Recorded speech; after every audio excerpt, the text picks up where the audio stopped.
కాబట్టి మన జీవితంలో తీపి అనుకుని చేదును చేదు అని, తీపిని కీడు అని, మేలును కీడు. దావీదు జీవితంలో గుహల్లో తిరిగాడు, కొండలో తిరిగాడు. అది కీడా మేలా? ఏది చెప్తే ఏదో వచ్చిద్దని చక్కగా ఏదో ఒకటి మొత్తాన్ని చెప్పండి అమ్మా. గుహల్లో కొండల్లో తిరిగాడు, మేలా కీడా? లోకమైతే ఏమంటది? కానీ దావీదుకైతే అన్నాడా లేదా మాట? నేను నీ కట్టడలు నేర్చుకున్నట్లు శ్రమనందిండుట నాకు. కాబట్టి మానవ దృష్ట్యా చూస్తే కీడు, కానీ దేవుని కోణంలో దేవుని వైపు చూస్తే ఇదేనయ్యా నీ మేలు అంటాడు. కాబట్టి నా గ్రహింపు, నా తలంపు, భారం ఏంటంటే మన జీవితములో భవిష్యత్ జ్ఞాని అయిన దేవుడు తన సంపూర్ణ చిత్తమును అనుసరించి నాకు అనుమతించినదన్నీ కూడా న్యాయములైనవే, నీతి గలవే, ఆయన తీర్పులు శోధింప సఖ్యములు కానివి. కానీ నా జీవితంలో అనుమతించిన సమస్తము కూడా న్యాయమే.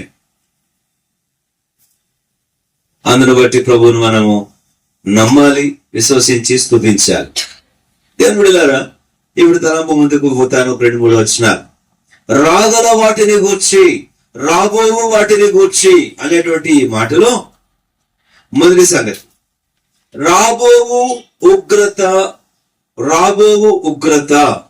2 వచనాలు చదవండి. ఇప్పుడు కుటుంబం లేక సహోదరి మమతమ్మ తన జీవితంలో మొదటిది అనుభవం ఏంటంటే రాబో ఉగ్రతను తప్పించుకొనెను. రాబోవు ఉగ్రత. తెస్సలోనికీ రాసిన మొదటి పత్రిక మొదటి అధ్యాయము, తెస్సలోనికీ రాసిన పత్రిక మొదటి అధ్యాయము, తెస్సలోనికీ రాసిన పత్రిక మొదటి అధ్యాయము 9-10 వచనాలు కలుస్తున్నాయి. మధ్య భాగం, దేవుడు మృతులలో నుండి లేపిన యేసు అనగా రాబోవు ఉగ్రత నుండి మనలను తప్పించుచున్న ఆయన కుమారుడైన యేసు. కాబట్టి గమనించారా, రాబోవు ఉగ్రత నుండి తప్పించుచున్న ఆ జీవం గల దేవుడు. సంతోషం ఏంటంటే ఈ లోకములో రాబో దినాలలో ఏ కీడన రాని ఒకటైతే సంతోషం, రాబో ఉగ్రత నుంచి అయితే తప్పించబడ్డా. మత్తయి సువార్త 3వ అధ్యాయంలో యేసు ప్రభు వారు ఆ పరిశీలన తన దగ్గరకు వచ్చి బాప్తిజం కోరుకుంటా, క్షమించండి, బాప్తిజం ఇచ్చి యోహాను అంటాడు కదా, సర్పసంతానమా రాబో ఉగ్రత నుంచి మిమ్మను. మత్తయి సువార్త 3వ చెప్పలేమండి. 3వ అధ్యాయం 7వ వచనం, అప్పుడు పరిశీలనలోను సద్దూకాయలను అనేకులు బాప్తిజం పొందవలసిన చూచి సర్పసంతానమా రాబో ఉగ్రతను తప్పించుకున్నట్టుకు మీకు బుద్ధి చెప్పిన వాడు ఎవడు? ప్రియమైన దేవుడిలారా, దేవునికి స్తోత్రం. తన జీవితంలో ఈ రాబో ఉగ్రత నుంచి తప్పించబడినది. ఇంకా ఒకవేళ ఇట్టి రాబో ఉగ్రత నుంచి తప్పించబడి ఉండకపోతే ప్రభువైన యేసుక్రీస్తు అక్కడ తెస్తున్నాడు కదా, రాబో ఉగ్రత నుంచి తప్పించు యేసు. ఎవరి మీదకి ఉగ్రత? కోపము. రాబో ఉగ్రత ఎవరి మీదకి? అది ఎలా ఉంటుందంట? ఆ రాబో ఉగ్రత దినాలలో, సరే నేను రిఫరెన్స్ చూపించాను, ప్రకటనలో రాబడింది. ఆ రాబో ఉగ్రత దినములలో తాము పూజించినవి పారవేస్తారు, తమ వెండిని తమ బంగారాన్ని మొరబెట్టుకుంటారు. ఏమని? మమ్మల్ని కాపాడని మొర పెట్టుకుంటారు. పర్వతాల దగ్గరికి వెళ్ళి ఏమంటారట? మా మీద పడు. కనుక రాబో ఉగ్రత భయంకరమైనది. అది దైవ ఉగ్రత. పాపము చేసిన వారి మీద కుమరించబడే ఆ రాబో ఉగ్రత భయంకరమైనది. అది తప్పించేందుకే ప్రభువైన యేసుక్రీస్తు వారి లోకానికి దిగివచ్చాడు. ఎందుకు ప్రభువైన యేసుక్రీస్తు వారి లోకానికి అనుదించాడు అని అంటే ఆ రాబో ఉగ్రతను తప్పించుటకై. ఎవరైతే తమ పాపములు ఒప్పుకొని పశ్చాత్తాపడి నీతిమంతులుగా తీర్చబడి క్రీస్తునందరి విశ్వాసం చేత బాప్తిస్మం సాక్ష్యం అందుతారో వారికి సంతోషం, స్తుతి కారణం ఏమిటంటే they are rescued from the coming fierceness of God, wrath of God. రాబో దేవుని ఉగ్రత నుంచి వారు తప్పించబడ్డారు. అదెంత భయంకరమైనదో ఆ ఉగ్రత. దేవుని వాక్యంలో చూస్తే అది తాలుకొనలేరు అని రాబడుతుంది, రొమ్ములు బాదుకుంటారని రాబడుతుంది. ఎంత భయంకరమైనటువంటి ఉగ్రత అది. యెషయా గ్రంథం 2వ అధ్యాయం, యెషయా గ్రంథం 2వ అధ్యాయము 17వ వచనం. అప్పుడు నరుల అహంకారం అణగద్రొక్కబడును, మనుషుల గర్వము తగ్గింపబడును. ఆ దినమున యెహోవా మాత్రమే ఘనత వహించును. ఆ దినమున యెహోవా మాత్రమే. తర్వాత చదవండి. విగ్రహములు బొత్తిగా నశించిపోవు. యెహోవా భూమిని గజగజ వణికింపలేచును. యెహోవా భూమిని గజగజ వణికింపలేచినప్పుడు ఆయన భీకర సన్నిధి నుండి, ఆయన ప్రభావ మహత్యము నుండి మనుషులు కొండల గుహలలో దూరుదురు, నేల బొరియలలో దూరుదురు. ఆ దినమున యెహోవా భూమిని గజగజ వణికింపలేచినప్పుడు ఆయన భీకర సన్నిధి నుండి, ఆయన ప్రభావ మహత్యము నుండి కొండల గుహలలోను బండపీటలలోను దూరం ఆశతో నరులు తాము పూజించుటకై చేయించుకొనిన వెండి విగ్రహములను, సువర్ణ విగ్రహములను, ఎలుకలకును గబ్బలములకును పారవేయుదురు. తన నాసికానంతరంలో ప్రాణం కలిగిన నరుని లక్ష్య పెట్టకము, వారిని ఏ విషయంలో ఎందుకు చేయవచ్చును. కనుక చూసారా, ఆ ఉగ్రత దినమందు మనుషుల పరిస్థితి ఎంత భయంకరం, ఎంత తీవ్రమైనదో. అందుచేతనే దేవుని విడులారా, రాబో దేవుని ఉగ్రత దినమనందు తీక్షణమైన ఆయన దహించు అగ్ని కుమ్మరించబడే దినమందు జాగ్రత్తగా ఉండాలి. ఇది రక్షించబడని వారు మాత్రమేనా రాబో ఉగ్రతను గురించి భయపడాల్సింది అని అంటే, రక్షింపబడిన విశ్వాసి కూడా రాబో దేవుని ఉగ్రత నుంచి రక్షణ ద్వారా కాపాడబడితిమి. అయితే మరలా బుద్ధిపూర్వకముగా పాపము చేస్తే రాబో తీర్పు ఉన్నదన్న భయం విశ్వాసులకు కూడా ఉండాలి. చదవండి హెబ్రీయులకు రాసిన పత్రిక 10వ అధ్యాయం 26వ వచనం. హెబ్రీ 10వ అధ్యాయం 26వ వచనం. హెబ్రీ 10వ అధ్యాయం 26వ వచనం. తెలిసి కూడా రక్షించబడినప్పటికీ, దేవుని ఎరిగినప్పటికీ మరలా మనస్సాక్షిని చంపుకుంటూ చాటుమాటున మాటల ద్వారా, తలంపుల ద్వారా, క్రియల ద్వారా, సాంగత్యముల ద్వారా ఆ రకమైనటువంటి గర్వము, అసూయ, ఈర్ష్య, కపటము, వేషము, వేషధారణ, జాతత్వము, వ్యభిచారము, రకరకాల అపవిత్రతలతో విశ్వాసి రక్షించబడి తిరిగి బుద్ధిపూర్వకంగా పాపములో మరి తాను పడితే ఏం జరుగుతుంది? 26వ వచనం. సత్యమును గూర్చి అనుభవ జ్ఞానం పొందిన తర్వాత బుద్ధిపూర్వకంగా పాపం చేసిన పాపమునకు బలి ఇక ఉండదు గాని. తెలియదా అండి? ఇట్లాంటి మాటలు మాట్లాడితే దేవుడు తీర్పు ఇస్తాడని తెలియదా? ఇలాంటి తలుపులు కలిస్తే దేవుడు పరీక్షిస్తాడని తెలియదా?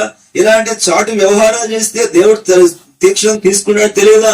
తెలిసినప్పటికీ మరలా బుద్ధిపూర్వకముగా సరి చేసుకోకుండా, పశ్చాత్తాపడకుండా, ప్రభు దగ్గర క్షమాపడకుండా, జయించేందుకొరకై తిరిగి తిరిగి తిరిగి ప్రభుకు అప్పగించుకొని రక్తం కాలంతగా పోరాడకుండా, పాపమును జయించకుండా అలాగే దాంట్లో నిలిచి కొనసాగిపోతే,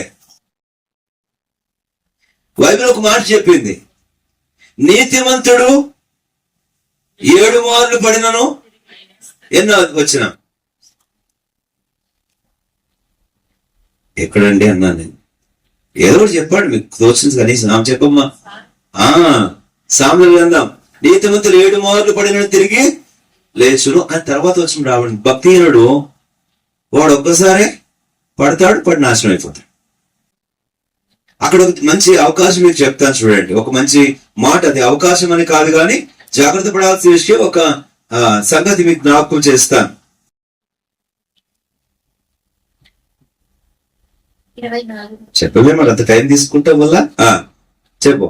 24వ అధ్యాయం 16 చదువున్నాను. నీతిమంతులు 7 మార్లు పడినను తిరిగి లేచును, ఆపత్కాలమునందు భక్తిహీనులు కూలుదురు. ఇప్పుడు చెప్పండి, నీతిమంతులు 7 మార్లు పడినను అంటే అర్థం ఏంటంటే, మొదటిసారి పడ్డాడు, పడిన వాడికి మరలా లేస్తే పడిపోతానులేని అలాగే ఉండిపోయాడు అనుకో, మళ్ళా పడతాడు రెండోసారి పడడం అంటే జరగాలంటే మొదటిసారి పడిన తర్వాత ఏమవ్వాలా? లేచి ఉండాలా. మళ్ళీ ఏమై ఉండాలా? లేచి ఉండాలా. ఇర్మియా గ్రంథం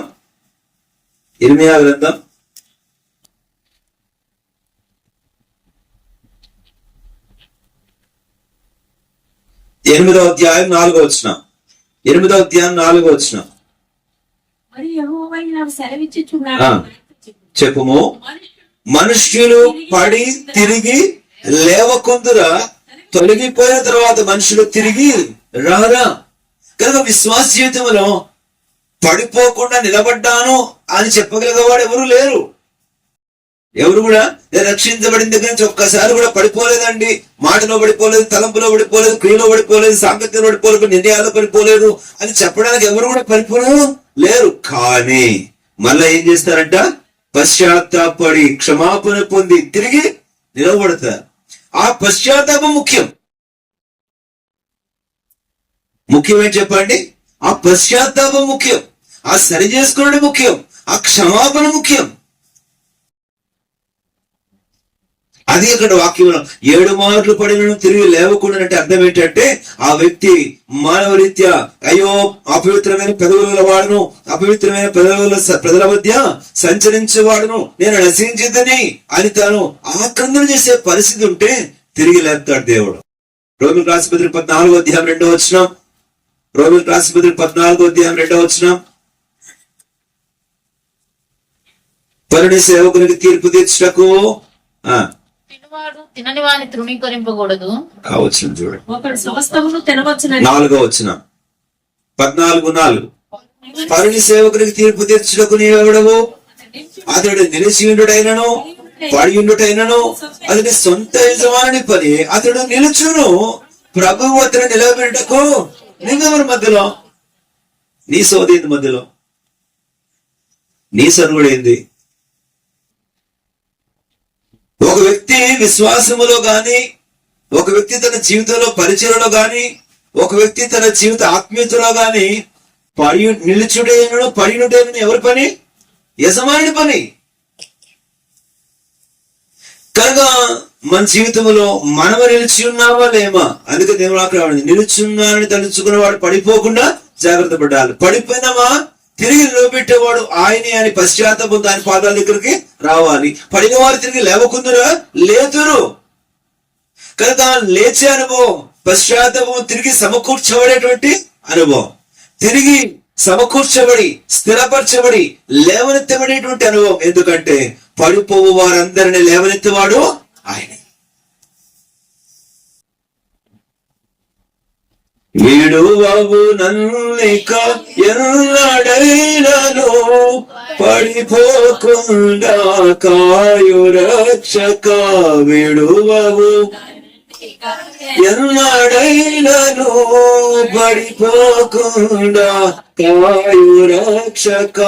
పడిపోవు వారెల్లరినీ లేపెడి వాడవు నీవే ప్రభువు. పడిపోవు వారెల్లరినీ లేపెడి వాడవు. జాగ్రత్త, మనం పడిపోకుండా నిలబడాలి. పడిపోతేమా తిరిగి లేవాలి. పడిపోయిన వారు ఎవరైనా ఉన్నారా? నువ్వు జాగ్రత్త పడాలి. ఇందాక మనం వచ్చిన చదివాం కదా, సామెత 24:16. 17 ఏం రాబడింది? జాగ్రత్త. మళ్ళీ చెప్తున్నాను 3 మాటలు. మొదటిది, నీవు నిలుచున్నావా? పడిపోకుండా జాగ్రత్తగా చూసుకోను. 1 కొరింథీ 12వ అధ్యాయం 10. పడిపోతేవా తిరిగి లేపబడాలి, తిరిగి లేవాలి. 3వది, పడిపోయి ఉన్నారా? సంతోషించేద్దాం. పడిపోయి ఉన్నారా? సంతోషించేద్దాం. నోహు అంత గొప్ప కృప పొందినవాడు, గొప్ప తీర్పు నుంచి తప్పించుకున్నవాడు, బయటకు వచ్చిన ద్రాక్షారసం చేత మత్తుడై ఉండి తాను దిగంబరైపడున్నాడు. నోహుని దేవుడు ఒక మాట అనలే. అన్నాడండి? ఒక మాట అనలే. కానీ ఎవరు శాపం పొందారు? ఎందుకు? దిశమలలో కప్పకుండా తాను పోయి ప్రచారం చేశాడు కాబట్టి. నీవు కప్పడం చేత కానప్పుడు చెప్పడం ఎందుకు నీకు? ఇది చేత కాదు కానీ అది చేత అవుతుంది. బాగా ఏం చేత అవుద్దమ్మా? అది ఈజీ. ఒకప్పుడు ఆ మధ్య కాలంలో బైబిల్ ఏం రాబడిందంటే, యవన స్త్రీలు లేకపోతే వృద్ధ స్త్రీలు ఇంటింటికు తిరగొచ్చు కొండెగత్తెలే అని రాబడింది. అవునా? మొన్న మన ఉపవాసాలు చదివా. నేను అనుకున్నాను మన చదువుతూ, అవునులే ఆ రోజుల్లో ఫోన్లు లేవు కాబట్టి ఈరోజు ఇంటింటికి వెళ్ళాల్సిన అవసరం ఉందా? ఎందుకు లేదు? అది ఇక్కడ ఫోన్లో వెళ్ళిపోతాం ఇంటింటికి. మనం దూరం ఇల్లు ఉండదు, మనం దూరం చెవి ఉండదు, మనకు పని ఉండదు, ఇంకా మనం దూరం చెవి ఉండదు. ఇదే పని. మనకు కప్పడం చేత కాదు, చెప్పడం మాత్రం బాగా. ఇదొక ఫ్యాషన్ అన్నమాట, ఇదొక హాబీ. నేనంటాను, నీకు కప్పుడ చేత కాలేదు, చెప్పుడ చేత అయింది. దేవుడు నీ చిట్టా విప్పుట బాగా చేతనగును. ఆయనకి చేతనగును, విప్పుట బాగా చేతనగును. ఎప్పుడు విప్పుతాడు? కీర్తన 50 ఒక దినం ఉంది, వరుసగా నీ ముందుంచి నేను వీటన్నిటిని గద్దిస్తా. అందుకే మలాకి 3వ రాబడింది, యెహోవా ఇందు బైబుకుల వారు మాట్లాడుకుంటుండగా యెహోవా వినెను, జ్ఞాపకార్థ గ్రంథం అది వాటిని ఏం చేశాంట? జాగ్రత్త. ఫోన్లు చేతిలో ఉన్నాయి కదా అని చెప్పి అదే పనిగా ఖాళీగా ఉంది, పని లేదు, ఈలుగు చేద్దామా ఆలుగు చేద్దామా, చేసి ఏం చెప్తాం, ఏం మాట్లాడదాం? ఇంకా ఆలు వీళ్ళు ఎవరు దొరుకుతారు చెప్పండి? మా అమ్మ, మా అన్న, మా అక్క, మా చెల్లెని దొరకరు. ఎవరు దొరుకుతారు తేరగా? విశ్వాసులు దొరుకుతారు. విశ్వాసులు అందరూ కూడా దొరకరు. ఎవరు దొరుకుతారు తేరగా? ఎవరు దొరుకుతారంటే ఆయన వాడు పడి ఉంటాడు కదా సేవకుడు, ఇంకా ఆయన వెనకాల ఒక తోక ఉంటది కదా సేవకురాలు, వీళ్ళు దొరుకుతారు మనకి ఫ్రీ. వాళ్ళ కోసం ఎవరు చెప్పినా ఇష్టమే, అందరికి ఇంట్రెస్ట్ వింటుంటారు కూడా. అవునా అవునా, ఇంకెళ్ళి లీడర్లు అయిపోతారు. జాగ్రత్త. కప్పుడ చేత కాలేదు, చెప్పుడ చేత అయింది, విప్పుట ఆయనకు మాత్రం. దేవుని వాక్యం రాబో ఉగ్రతను తప్పించుట దేవుని వశము. నీవు కనుక పాపములో ఉంటే రక్షింపబడుట ద్వారా రాబో ఉగ్రత నుంచి తప్పించుకున్నట మేలు. రక్షింపబడి ఉంటే ఇప్పుడు మళ్ళీ హెబ్రీ 10వ అధ్యాయం రండి, అక్కడి నుంచి వచ్చాము ఇవన్నీ. ఒకవేళ రక్షించబడి ఉంటే బుద్ధిపూర్వకంగా మళ్ళా నువ్వు ఇలాగ దోషమును, అపవిత్రతను, అపరాధాలను, అతిక్రమాలను మూట కట్టుకుంటుంటే జాగ్రత్త. ఒక దినం ఉంది, 28వ వచనం, 27వ వచనం చదువు. న్యాయపు తీర్పునకు భయముతో ఎదురు చూచుటయు విరోధులను దహింపవు తీక్షణమైన అగ్నియు. కానీ అది వాస్తవంగా ఎవరి కోసం అంట? విరోధుల కోసం, నీ కోసం కాదు. కానీ నీవు దానికి పాత్రమే. వాక్యం రాబడి మత్తయి సువార్త 4వ అధ్యాయం, లోకం పుట్టినది మొదలుకొని మీ కొరకు సిద్ధపరచబడి నిత్యాగ్నిలోనికి పోడు. అది ఎవరి కొరకు? మీ కొరకు కాదు. కానీ ఎప్పుడైతే ఈ బుద్ధిపూర్వకంగా మళ్ళా అనుభవ జ్ఞానము ఎరిగి కూడా, అంటే రక్షించబడి కూడా మళ్ళా ఎప్పుడైతే ఇలాగ అపరాధమును, పాపమును మన జీవితంలో, ఆలోచనల్లో, మాటల్లో, చేతల్లో, క్రియల్లో, సాంగత్యాల్లో, తీర్మానాల్లో, అడుగుల్లో, చర్యల్లో తీసుకుంటామో అప్పుడు ఆ విరోధులను దహించబోయే అగ్ని దానికి మనం కూడా పాత్ర.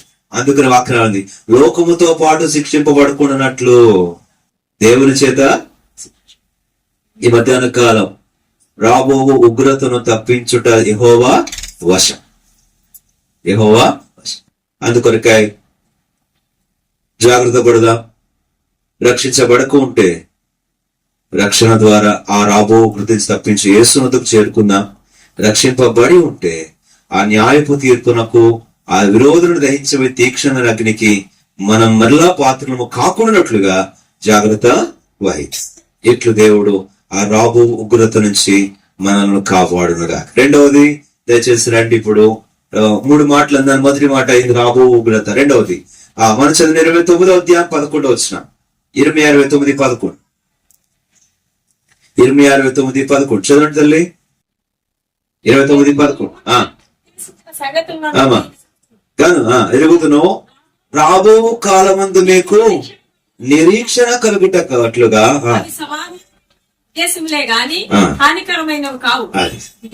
ఇక్కడ ఈ మాట ఎప్పుడు చెప్పాడని సందర్భం గుర్తు చేస్తా.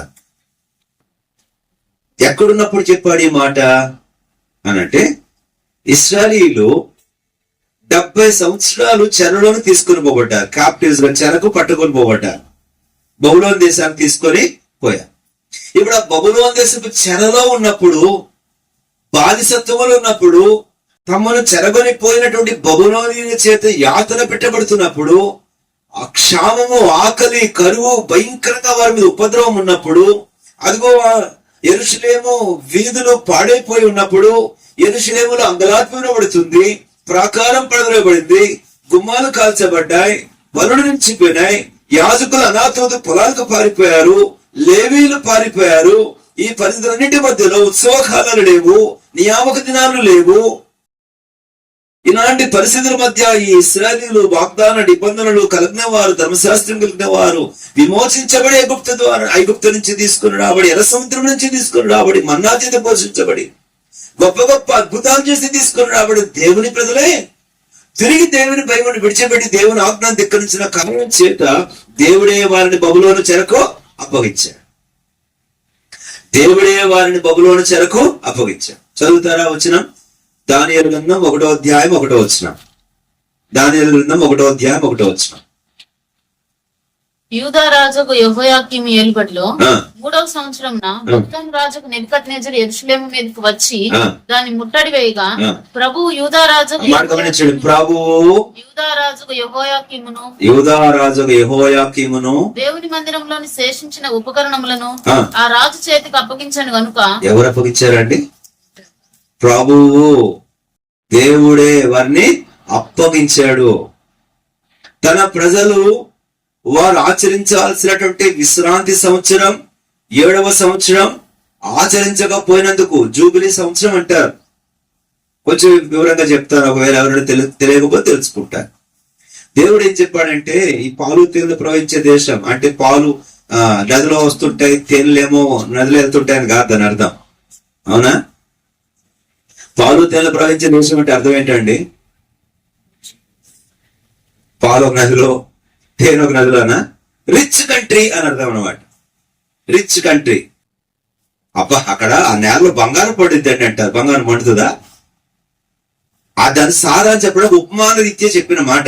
అంటే అంత ఐశ్వర్యవంతమైన నేల. మీకు తెలుసా, ఇప్పటికీ కూడా ఇశ్రాయేల్ దేశపు మట్టి అంత, మీరు చేతుల్లో ఫోన్లు ఉన్నాయి కదా, అట్లాంటివి ఏమైనా చూస్తా ఉన్నాడు. చూస్తే ఏం చూడాలా? ఇస్రాయల్ కల్చర్ ఏంటో చూడండి. ఇస్రాయల్ అగ్రికల్చర్ చూస్తే ఇస్రాయల్ వ్యవసాయం ఎంత అద్భుతంగా ఉంటదంటే, ఇండ్లలో పూల కుండీల్లో వాళ్ళు ఇంత టమాటాలు, ఇంత వంకాయలు అసలు విపరీతంగా పండుతుంది అనమాట. వారు ఎక్కడి నుంచి దిగుమతి చేసుకోవాల్సిన అవసరమో లేదు. అసలు పెట్టిందే పేరు వ్యవసాయానికి. ఇప్పటికి కూడా ఆ రోజు కూడా ఇప్పటికి కూడా వాగ్దాన భూమి అది అద్భుతంగా ఉంటది. మా దర్శనం గారిని పంపించామా మా మొక్కలు పట్టుకొచ్చేస్తారు.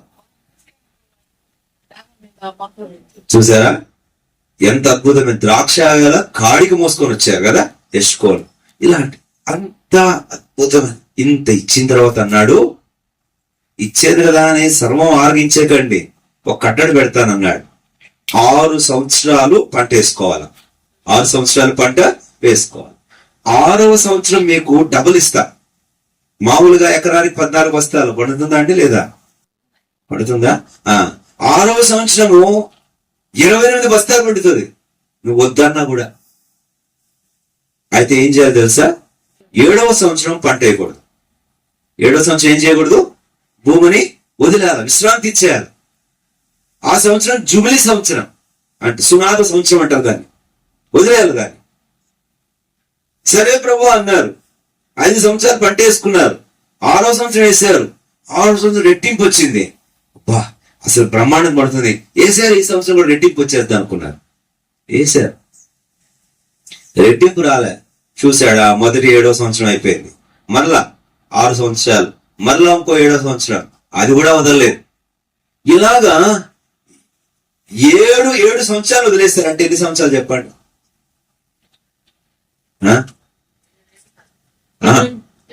77 సంవత్సరాలు వదిలేశారండి. అంటే ఎన్ని సంవత్సరాలు?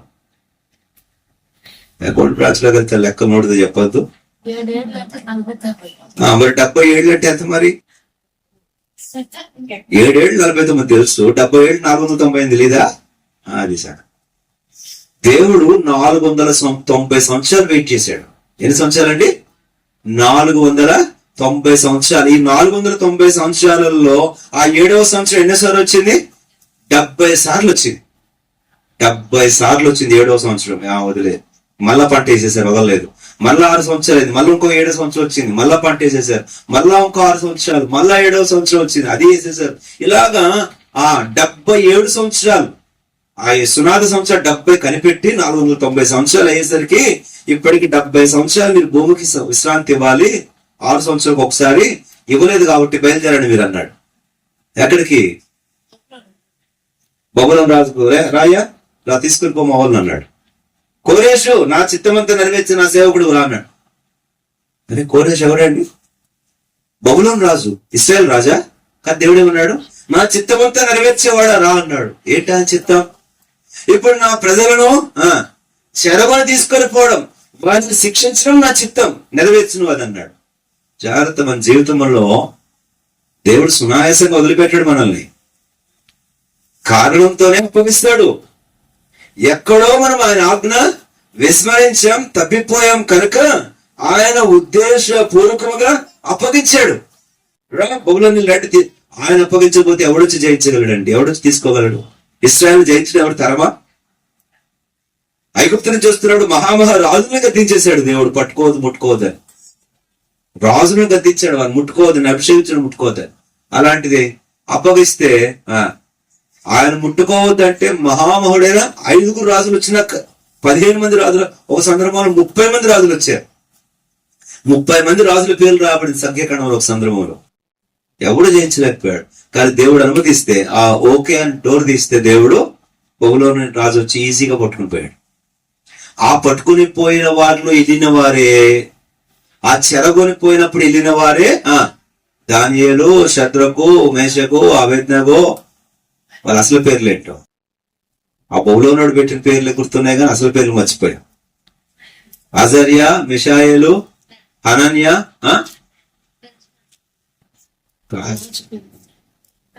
వీటి పరిస్థితులలో తీసుకొని పోయారు కదా. సరే, ఇప్పుడు కొంచెం ముందుకు వెళ్దాం, రైట్, సమయం అవుతుంది. అక్కడ తీసుకొని పోయిన తర్వాత ఇప్పుడు ఎన్ని సంవత్సరాలు చెప్పండి శిక్ష? అక్కడ ఎన్ని సంవత్సరాలు భూమికి విశ్రాంతి ఇవ్వాలి చెప్పాలి అందరూ? భూమికి ఎన్ని సంవత్సరాలు విశ్రాంతి ఇవ్వాలి? 70 సంవత్సరాలు. ఇప్పుడు భూమి దగ్గరికి వెళ్దాం. భూమి ఏమంటే తెలుసా? అమ్మా 6 సంవత్సరాల తర్వాత 1 సంవత్సరం వదిలిపెట్టేస్తే బాలే ఉండేది కదా. మీరు వదిలిపెట్టలే. మళ్ళా 6 సంవత్సరాల 490 సంవత్సరాలు, 70 సంవత్సరాలు మీరు మధ్యలో కంటిన్యూగా లీవ్ కాదు, అప్పుడప్పుడు వారానికి ఒకసారి ఇవ్వాల్సిన లీవ్ కూడా నాకు లీవ్ ఇవ్వలేదు. కాబట్టి దేవుడు ఏం చేశాడు చెప్పండి? ఎంత మంచి దేవుడు యేసయ్యా అని పాడుతుంది. ఇది ఎవరు? భూమి. ఎంత మంచి దేవుడు యేసయ్యా అని పాడుతుంది. ఎందుకు? 490 సంవత్సరాలు మధ్యలో ఇవ్వాల్సిన లీవ్ ఇవ్వనందుకు నువ్వు మొత్తం ఏకబిగిన ఒకేసారి నాకు బిగబట్టనండి. ఎన్నాళ్ళు బిగబట్టి ఇస్తారు? కట్టగట్టి దేవుడు మనకి ఇచ్చేస్తాడు. మొత్తం మూటగొట్టి ఒక్కసారి మనకు ఇస్తాడు కూడా. బిగబట్టినండి, ఎన్నాళ్ళు బిగబట్టి ఇస్తా. ఎన్నాళ్ళు వాడుకుంటారో వాడుకునేయండి. మొత్తం మనకు రావాల్సిందని ముక్కుపిండి దేవుడు వసూలు చేస్తాడు. ఏం విడిచిపెట్టాడు. ఆ భూమి విషయం ఎంత న్యాయం అండి దేవుడు. నేను అంటాను, భూమి కోసమే భూమి దేవుడు మాట్లాడుకుంటున్నారు అనుకోండి. ఏం భూమి, ఏం సంగతి అంటే, ఏంది దేవా ఇస్తున్నావు కదా అని చెప్పి అదే పనిగా నన్ను వాడేసుకుంటున్నారే గాని నువ్వు చెప్పినట్టుగా మధ్యలో విశ్రాంతి ఇమ్మని చెప్తే అది కూడా ఇట్లేదు ప్రభు అంటే వెయిట్ చేయి. ఇప్పటికి ఎన్ని అయినాయి? 10 అయినాయి ప్రభు. 17 సంవత్సరాలు లేదు. సరే వెయిట్ చేయి. మళ్ళీ ఇంకొక 20 విశ్రాంతి సంవత్సరాలు.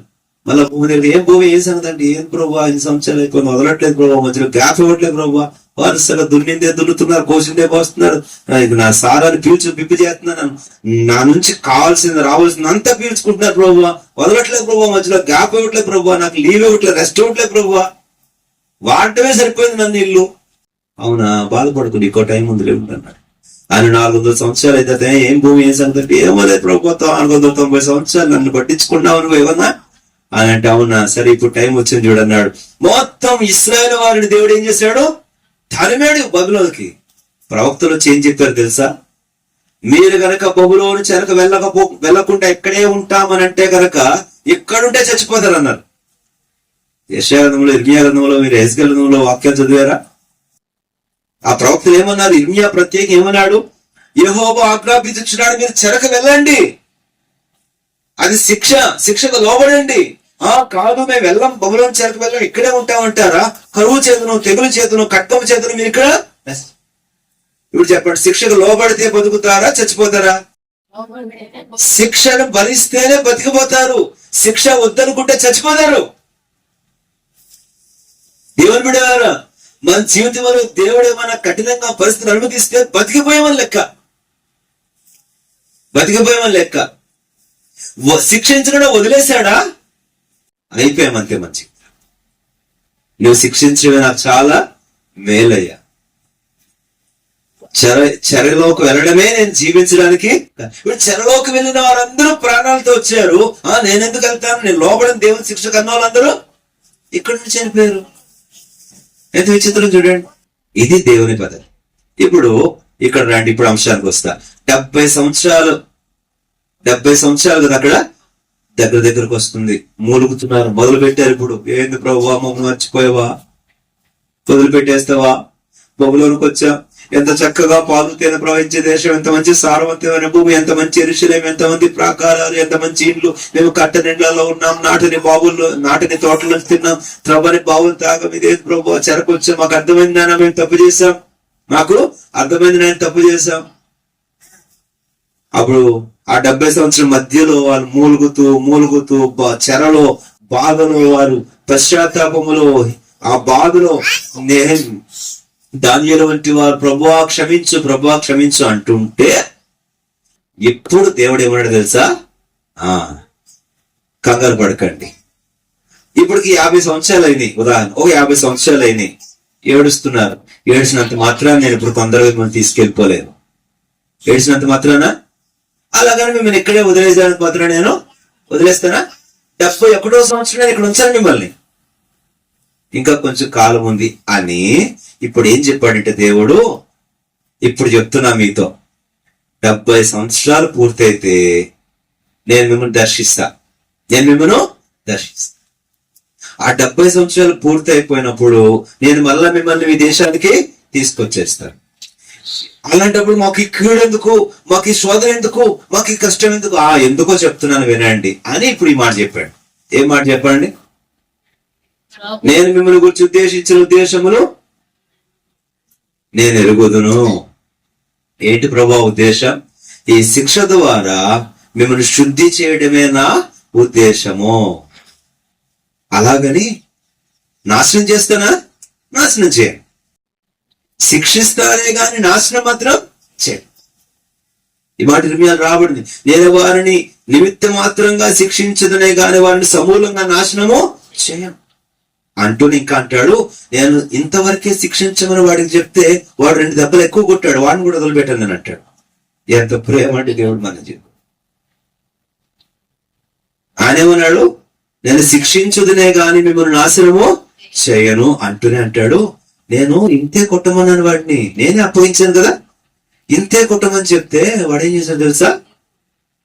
దొరికింది కదా ఛాన్స్ అని ఒక 2 ఎక్కువ కొట్టాడు. వాడిని వదులుతానా? అస్సలు వదిలిపెట్టు. మన విషయంలో దేవుడు ఎంత చర్య తీసుకుంటాడో చూడండి. కాబట్టి నేను అంటాను, నా విషయమే ఏది అనుమతించినా అది మేలే, అది మేలే. చదవండి అన్నమాట. 26 అధ్యాయం 28వ వచనం.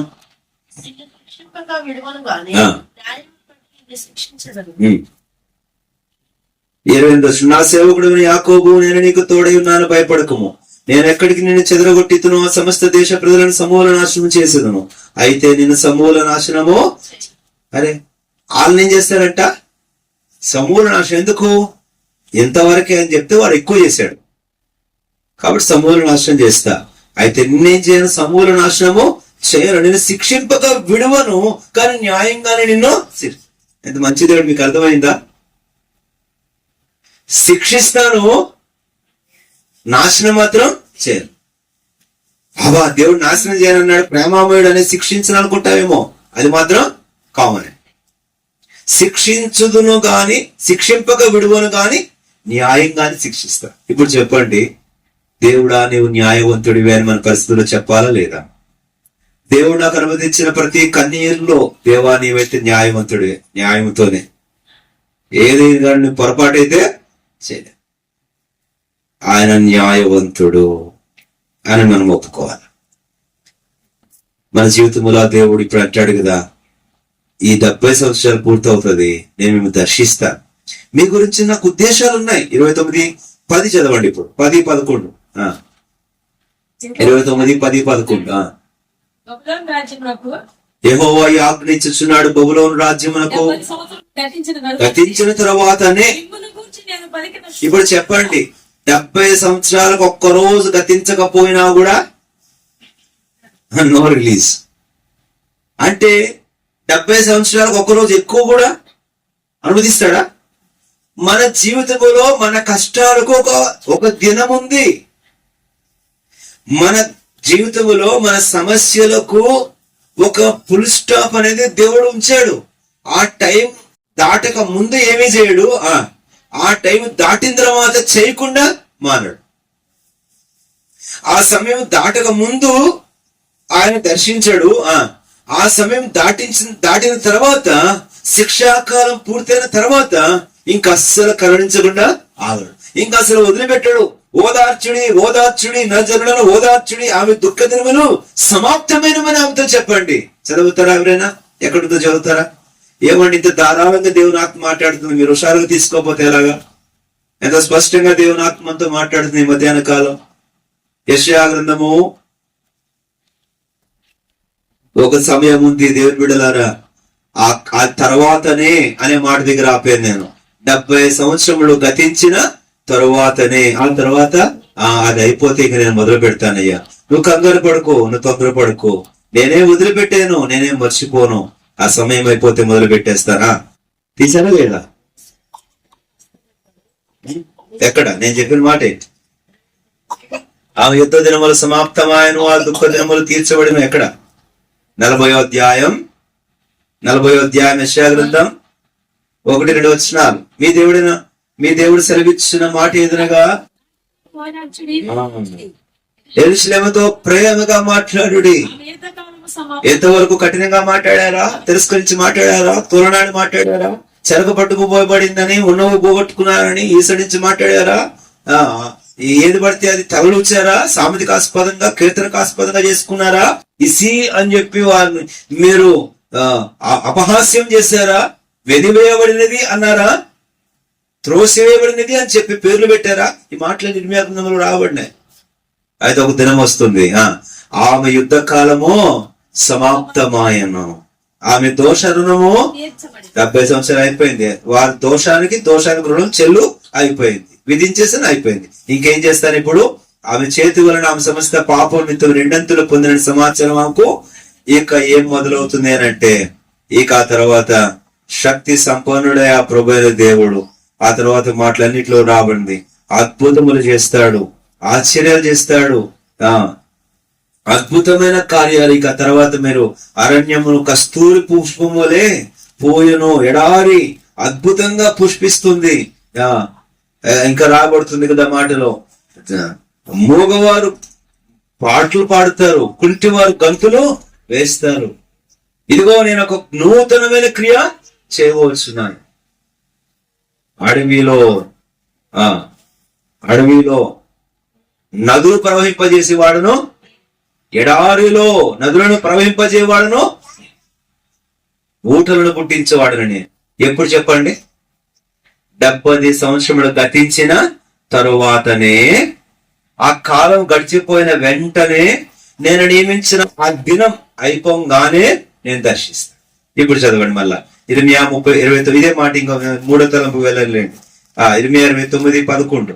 దేవునాత్మ ధారాళంగా మాట్లాడుతున్నాడు, ఎంత వాగ్దాన పూర్వకంగా మాట్లాడుతున్నాడా? తర్వాతనే మిమ్మల్ని గూర్చి నేను పలికిన శుభవార్త నెరవేర్చి, 10వ వచనం 2వ భాగం దగ్గర ఆపే మనం. బబులోను రాజ్యములు 70 సంవత్సరములు గతించిన తరువాతనే మిమ్మల్ని గూర్చి నేను పలికిన శుభవార్త నెరవేర్చి మిమ్మల్ని తిరిగి రప్పించినట్లు నేను మిమ్మల్ని దర్శింతును. అమ్మ మమతమ్మ, దేవుడు మిమ్మల్ని దర్శిస్తాడు. ఎప్పుడు? ఆ దినము ఆయన నియమించిన గడియ దాటిపోగానే. నియమించాడు, సమూల నాశనము చేయనని చెప్పాడు. ఆ క్షణము నియమించాడు. అది ఆ దినం 70 సంవత్సరాల చివరి రోజు ఇలా అయ్యిందా, ఒక్క సెకండ్ ముళ్ళు పక్కకు దాటి ముందే దేవుడు ఏం చేస్తాడు? వారిని దర్శిస్తాడు. అప్పుడు అంటున్నాడు, ఎందుకంటే మీ కొరకు ఉద్దేశించిన ఉద్దేశం నాకు తెలుసు. ఇప్పుడు అందరం కలిసి 11వ వచనం నేను మిమ్మల్ని గూర్చి ఉద్దేశించిన సంగతులను రాబో కాలమందు మీకు నిరీక్షణ కలుగునట్లుగా అవి సమాధానకరమైన ఉద్దేశములే గాని హానికరములైనవి మిమ్మల్ని సమకూర్చి రప్పించదును, మరలా రప్పింతును. ఇంకా తర్వాత వచ్చిన కూడా ఎన్ని ఆశీర్వాదాలు ఎంతగా దేవుడు మాట్లాడుతున్నాడు. ఇక 31వ అధ్యాయానికి పోతే నీరు కట్టిన తోట వలె ఉంటారు, సమృద్ధి ఉంటుంది. నా ఉపకారాలు తెచ్చుకుంటారు నా జనులు. 14 వచనం 31:14 ప్రభుతో యాజకులను సంతోషపరిచేదును, నా జనుడు నా ఉపకారం తెలుసుకొని ఇదే యెహోవా వాక్కు. 17వ వచనం అందరూ కలిసి రాబోవు కాలమునందు నీకు మేలు కలుగునని నమ్మిక ఉన్నది. 16వ వచనం అందరం కలిసి యెహోవా ఈ ఆజ్ఞ సెలవిచ్చుచున్నాడు, చదవాలి గట్టిగా.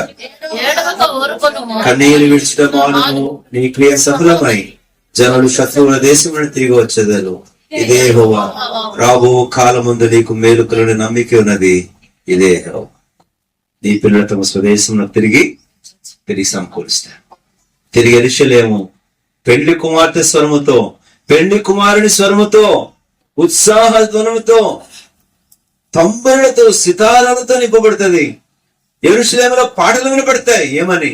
యెహోవా కృప, యెహోవా మంచివాడు, ఆయన కృప నిరంతరముండును అనే స్వరము మీరు యెరూషలేము వీధుల్లో వింటారు.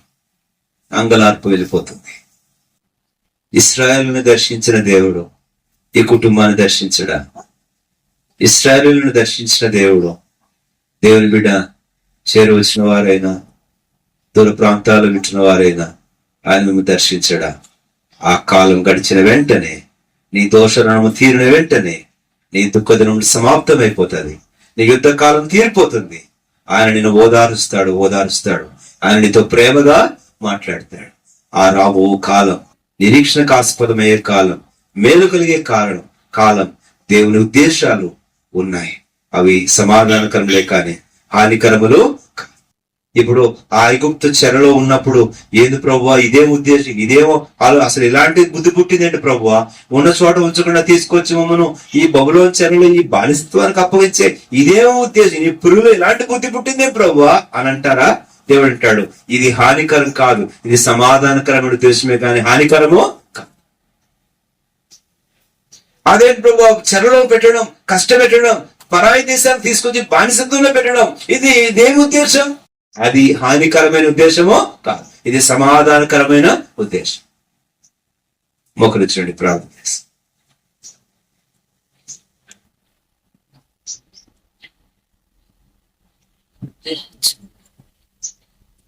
చేస్తే